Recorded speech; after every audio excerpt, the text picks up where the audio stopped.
हाय, इस पार्ट में हम अगेन सेंट्रोमास के कुछ प्रॉब्लम्स डिस्कस करते हैं। सेंट्रोमास की मोशन से रिलेटेड। तो जनरली इनको प्लैंक वाले प्रॉब्लम्स हम बोलते हैं। ध्यान रखें हम, अगर बाय द वे ऐसा है कि एक सिस्टम है जिसके अंदर नंबर ऑफ पार्टिकल्स हैं, सिस्टम इनिशियली रेस्ट में है, सेंट्रोमास भी रेस्ट में है, एंड अगर एक्सटर्नल फोर्स जीरो है, देन सेंट्रोमास के पास कोई एक्सेलरेशन नहीं आएगा, तो कोई वेलोसिटी भी गेन नहीं करेगा। दैट मीन्स सेंट्रोमास की पोजीशन अनचेंज रहेगी।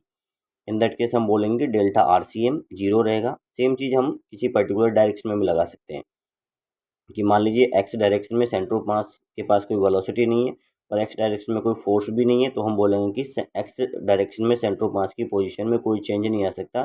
That means delta x C M zero होगा। Similar way we can say delta y C M और delta z C M zero होगा अगर वाई और जेड में भी initially centre of mass rest में है and there is no force in y और z direction. So the first problem is there is a plank of mass 40 kg, MP 40 kg. Its length is 5 meter. There are two persons A and B of mass is 50 kg and 60 kg respectively. And the plank is placed on a smooth surface. The problem is that if A and B interchange their positions, that means A, which is initially at left hand, goes to right hand of plank, while B, which is at right hand of plank, goes to left hand of plank. Then we need to calculate the displacement of plank with respect to ground and displacement of center of mass of system. तो देखिएगा, second part से ही पहले start करते हैं। Centre of मास से system के centre of मास में कितना चेंज होगा। तो आइडिया अपने पास अभी मैंने बोला कि अगर सिस्टम पे किसी टाइप का कोई एक्सटर्नल फोर्स नहीं है, देन सेंटर ऑफ मास की पोजीशन है वो अनचेंज रहेगी, प्रोवाइडेड कि initially centre of mass rest में था। क्योंकि अगर पहले से कुछ वेलोसिटी रही तो फिर उसी वेलोसिटी से चलता रहेगा। तो यहाँ पे देखिए हमने कंसिडर किया है there is no external force on system. System के अंदर दो पर्सन्स हैं एंड प्लैंक है। The displacement of centre of mass zero. तो सेकंड पार्ट का आंसर तो आ गया, कितना रहेगा, जीरो रहेगा।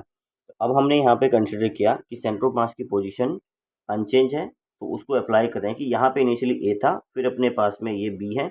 अब देखिएगा, इस सिस्टम पे कोई फोर्स नहीं है, तो हम बोल रहे हैं कि एक्स डायरेक्शन में हॉरिजॉन्टल में कोई फोर्स नहीं है, तो सेंटर ऑफ मास की पोजीशन हॉरिजॉन्टल डायरेक्शन में अनचेंज ही रहनी चाहिए।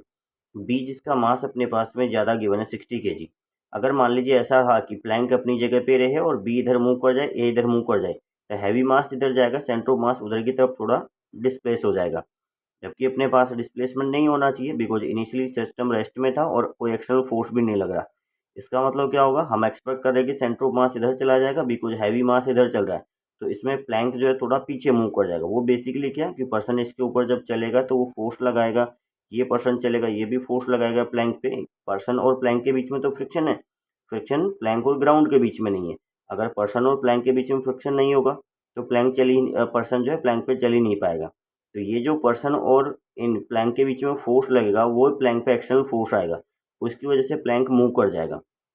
तो वो कैसे मूव करेगा, हैवी मास इधर जा रहा है तो सेंटर ऑफ मास इधर चला जाए, लेकिन सेंटर ऑफ मास की पोजीशन को अनचेंज रखना है तो प्लैंक को थोड़ा पीछे मूव करना पड़ेगा, तो प्लैंक पीछे मूव करेगा। इस तरीके से मूव किया तो हमने कंसिडर किया कि चलिए ए एंड बी, फाइनली क्या होगा, ए यहाँ पे आ गया और बी यहाँ पे आ गया।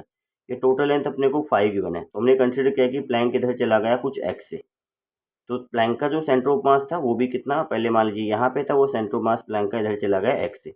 ये जो पर्सन ए है वो यहाँ से यहाँ पे चला गया, तो ये लेंथ कितनी है 5 मीटर, ये कितना एक्स। तो जो पर्सन ए है उसका ग्राउंड के रेस्पेक्ट में डिस्प्लेसमेंट कितना हुआ 5 + x। पर्सन बी यहाँ पे है वो इस एंड पे आ गया है, तो ये एक्चुअल में पर्सन बी को देखें तो यहाँ से यहाँ पे मूव किया, ये डिस्टेंस कितनी होगी, टोटल 5 में से ये एक्स माइनस कर देंगे ये वाला पार्ट, तो 5 - x लेफ्ट में। अब अपने को अप्लाई कर देना है कि सेंटर ऑफ मास की पोजीशन अनचेंज रहनी चाहिए, एक्स डायरेक्शन बोल दिया हमने हॉरिजॉन्टल को।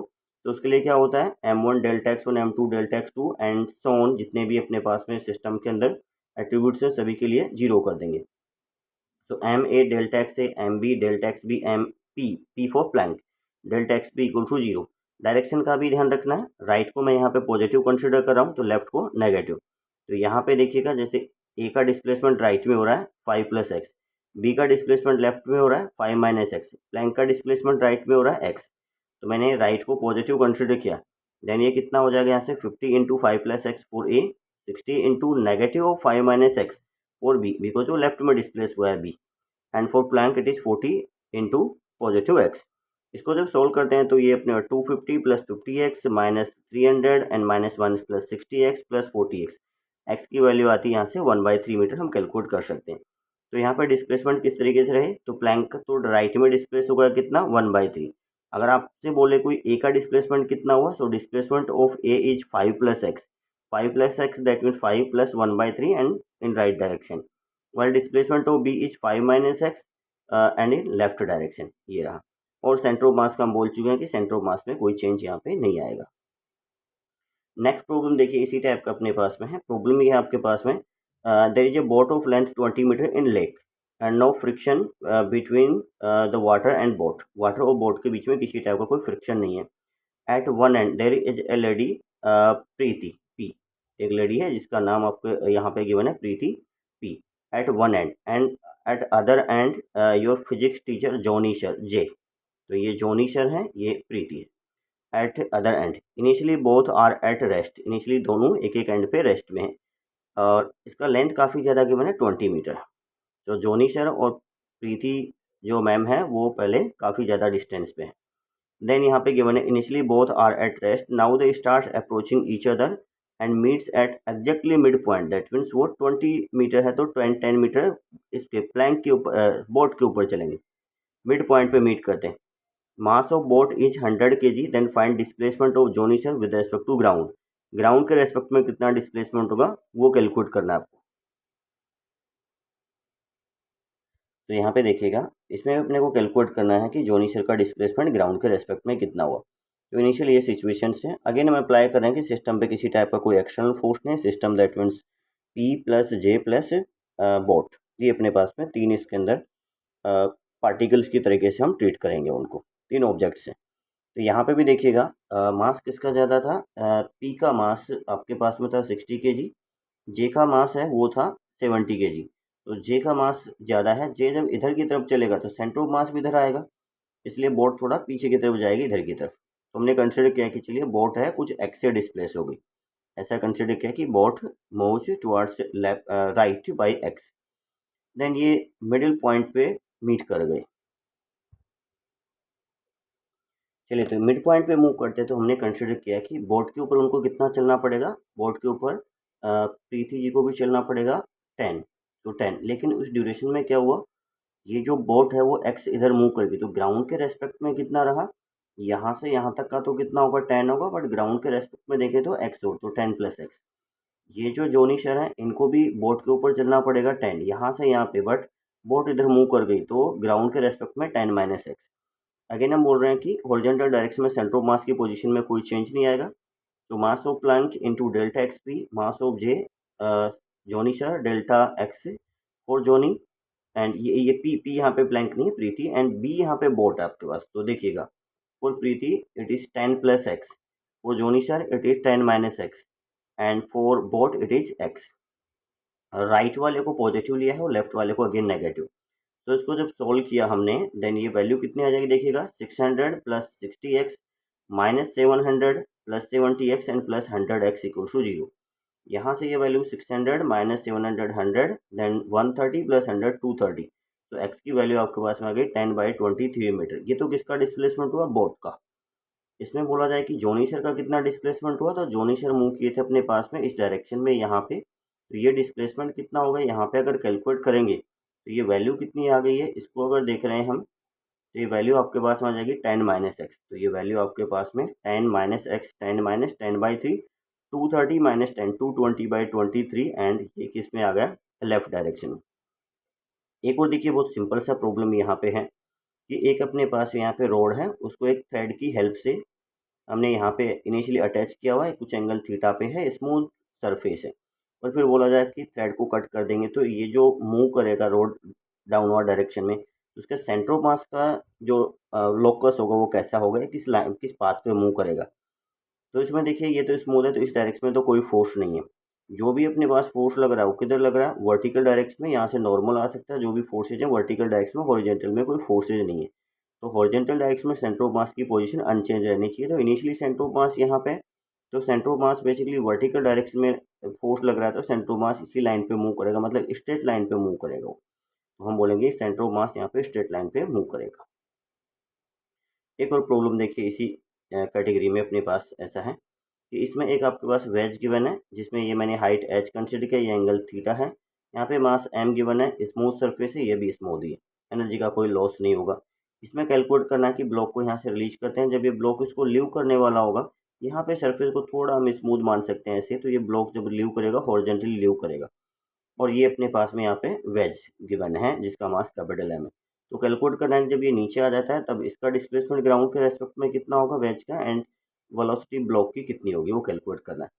अगेन अपने को देखिएगा हॉरिजॉन्टल डायरेक्शन में कोई फोर्स नहीं है, तो delta x C m we will say 0।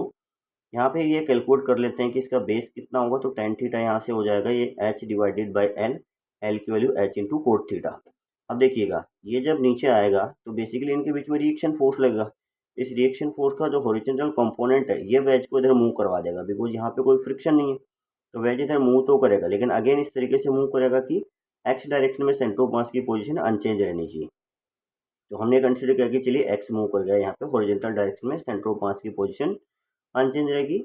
हमने कंसिडर किया कि एक्स मूव किया, ये जब एक्स मूव करेगा तो ये फाइनली ब्लॉक यहाँ पे आएगा, तो ब्लॉक इसके रेस्पेक्ट में देखें तो एल चला है, लेकिन अगर ग्राउंड के रेस्पेक्ट में हम देखेंगे तो वो कितना हो जाएगा, यहाँ पे देखो ग्राउंड के रेस्पेक्ट में देखेंगे तो एक्चुअली में अपने पास में यहाँ पे था और यहाँ पे, तो एल चलना चाहिए था लेकिन ये पीछे आ गया, तो एक्चुअली में कितना चला, यहाँ पे था देखो, तो इसके जस्ट नीचे एल माइनस एक्स राइट में चला, और इसने में जो वेज कितना चला गया अपने पास में वो एक्स मूव कर गया। तो हमने किया डेल्टा एक्स सी एम 0, तो M into L minus x that right में positive, and capital M into x वो लेफ्ट में नेगेटिव। तो ये अपने पास जो क्वांटिटी है वो इसमें आ गई है नेगेटिव आ गई, ये अपना पॉजिटिव रहेगा, डेल्टा एक्स सी एम 0 है, ये पॉजिटिव रखा, एक्स को नेगेटिव पुट कर दे, दोनों नेगेटिव नहीं होंगे। यहाँ से कैलकुलेट किया तो M into l equal to m plus m into x, x की वैल्यू आ गई m into l upon m plus m, और यहाँ पे फिर हम फर्दर पुट कर सकते हैं कि एल की वैल्यू को एच कोट थीटा, तो ये आ गया। स्पीड कैलकुलेट करना है तो हमें लीनियर मोमेंटम कंजर्वेशन लगाना पड़ेगा। हमने कंसिडर किया कि चलिए ब्लॉक जब लीव करे सरफेस थोड़ा ऐसे स्मूथ लेना पड़ेगा, यहाँ पे स्मूथ करो जिससे कि ये हॉरिजॉन्टली लीव करे, तो v1 है और इसका वेलोसिटी चलिए v2 है। तो conservation of linear momentum apply कर देते हैं। इनिशियली रेस्ट में था, तो इनिशियल तो 0, finally right positive and left negative, तो यहाँ से v2 दैट मीन्स वेज का स्पीड कैलकुलेट के लिए कैलकुलेट किया आपने m into v one by M. Then conservation of mechanical energy apply किया, conservation of mechanical energy apply कर दो, तो आपके पास इनिशियल सिस्टम की energy, mechanical energy and final. Initially 0, ये जो ब्लॉक है फाइनली ग्राउंड पे आ जाता है तो उसको रेफरेंस मान लेते हैं 0, इनिशियली एच हाइट पे जाता है m g h. Then kinetic energy of wedge that's half capital M v two square, and kinetic energy of this block half m v one square. We can replace v two by this expression that m into v one by capital M, इस तरीके से देखिए, और plus half m v one square. यहाँ से देखिएगा अगर we one square, एक तो मैंने क्या किया 2 इधर मल्टीप्लाई कर दिया, देन हमने यहाँ पे अप्लाई किया m into m by m square and plus m ये और वी वन स्क्वायर। यहाँ से 2 जी एच कितना हो जाएगा, m by m plus 1 into v one square, तो वी वन की वैल्यू ये निकल के आ गई।